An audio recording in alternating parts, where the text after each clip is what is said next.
দিনটা ছিল শনিবার। হঠাৎই আমার আর সুদীপার ইচ্ছে হলো হনুমানজির মন্দিরে গিয়ে পুজো দিয়ে আসার। তাই আমরা দুজনে মিলে চলে গিয়েছিলাম পুজো দেওয়ার উদ্দেশ্যে। আজ সন্ধ্যাবেলা আমাদের সেরকম কোনো কাজ ছিল না, তাই পুজো দিয়ে চলে গিয়েছিলাম বিশাল মেগা মার্টে। এখানে আসার পর আরো একজন আমাদের সাথে যুক্ত হয়েছিল। তোমরা কে কে একে চিনতে পারলে ঝটপট বলে ফেলো তো। রেগুলার ইউজের জন্য বিশালের কালেকশন খুবই বাজেট ফ্রেন্ডলি আর কমফোর্টেবল। আমরা এখান থেকে অনেক রকম জিনিসই ট্রায়াল দিচ্ছিলাম। আমরা যে ঠিক কি কিনবো সেটা আমরা আগে থেকে একদমই ঠিক করে আসিনি, তাই এখানে এসে আমরা পুরোই কনফিউজ হয়ে গিয়েছিলাম কোনটা ছেড়ে কোনটা নেব। দেখো, বান্ধবীরা মিলে কোথাও আসবো আর সেখানে এসে এইসব অদ্ভুত কাণ্ড কারখানা করবো না, সেটা তো কখনো হতেই পারে না। আমরা যেখানে আছি কাণ্ড কারখানা তো সেখানে করতেই হবে।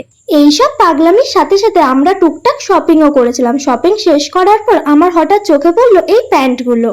এখানে অনেক রকমের কালার অপশন ছিল, কিন্তু প্যান্টগুলো ছিল খুবই পাতলা, সেই জন্য এগুলো আমি স্কিপ করে চলে গিয়েছিলাম অন্যদিকে।